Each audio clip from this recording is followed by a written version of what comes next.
Pemirsa, tanggapi keterlambatan panen akibat mundurnya musim tanam kedua yang ada di daerah Kabupaten Pekalongan.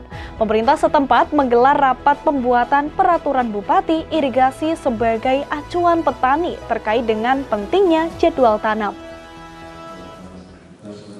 Menanggapi keterlambatan panen akibat mundurnya musim tanam kedua atau MT2 yang terjadi di Kabupaten Pekalongan, pemerintah Kabupaten Pekalongan menggelar rapat pembuatan peraturan bupati atau perbub irigasi sebagai acuan petani terkait pentingnya jadwal tanam, sehingga nantinya tidak ada keterlambatan panen dan semuanya sesuai jadwal yang direncanakan.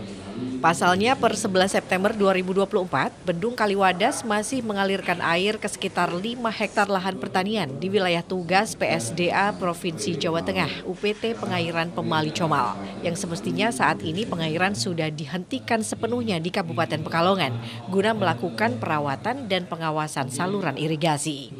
Staf PSDA Jateng Anung Ferry Nandika mengatakan bahwa salah satu penyebab utama keterlambatan panen adalah kurangnya pemahaman petani terhadap jadwal tanam. Masih banyak petani yang melanggar jadwal tanam, padahal pengeringan lahan sangat penting untuk pemantauan dan perawatan saluran irigasi. Dalam rangka penyusunan penetapan peraturan bupati tentang rencana pola tata tanam dan rencana tata tanam tahun 2024-2025, Mas. Iya.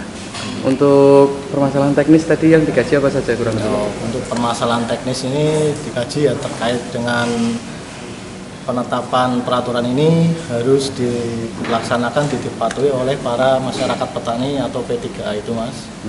Sehingga nanti dalam pelaksanaannya itu minim akan konflik antar masyarakat terkait distribusi air, pengalokasian air irigasi, Mas.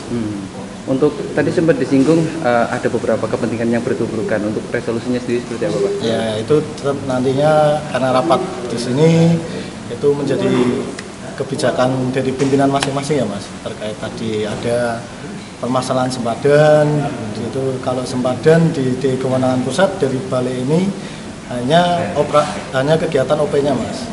Untuk sempadan itu nanti dikembalikan ke kewenangan BPWS. Ya. Saran dan masukan untuk IP3A dan rekan-rekan yang membutuhkan air di lapangan seperti apa, Pak?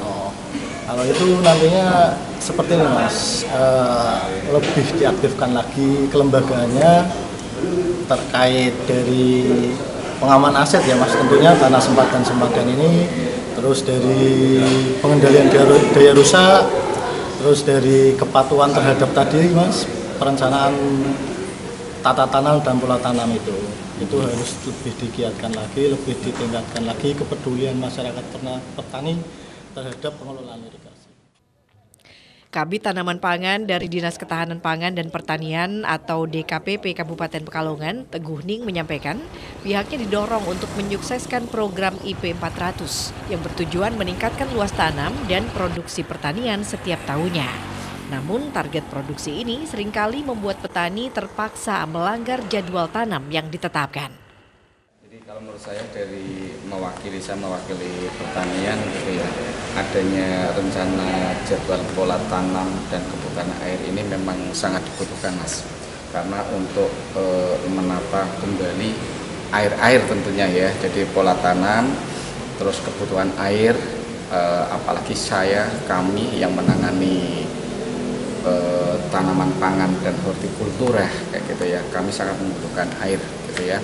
Apalagi kami juga ada program IP 400 di mana dalam 1 tahun itu harus menanam padi 4 kali, artinya IP 400 itu indeks pertanaman 400, artinya 4 kali dalam 1 tahun harus menanam. Ini untuk mengejar ketersediaan pasokan bahan makanan kita. Jadi demi ketahanan pangan di Kabupaten Pekalongan. Jadi saya mendukung sekali adanya rancangan peraturan bupati ini yang dari tahun ke tahun diperbaiki.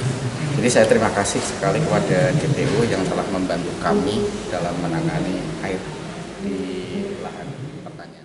Sementara itu Puja Pramudianto, Kabid PSDA pada Dinas Pekerjaan Umum dan Penataan Ruang atau DPU Taru mengungkapkan, terkait peliknya masalah tersebut, DPU Taru Kabupaten Pekalongan mengundang sejumlah instansi guna merumuskan naskah peraturan bupati guna menegaskan waktu pengairan dan pola tata tanam di Kabupaten Pekalongan.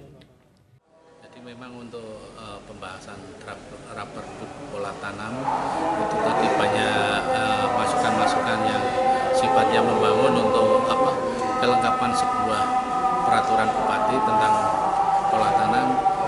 Saya berterima kasih kepada para peserta yang sudah hadir atas masukan-masukannya sehingga nantinya bisa memaksimalkan pola tanam yang ada di Kabupaten Pekalongan. Targetnya untuk Pergub itu sendiri akan disosialisasikan atau diresmikan kapan, Pak? Kemungkinan kita nanti ajukan setelah ini ke bagian hukum. Nanti target kita mungkin bulan Oktober sudah harus beredar. Ya, inti dari Pergub itu sendiri apa, Pak?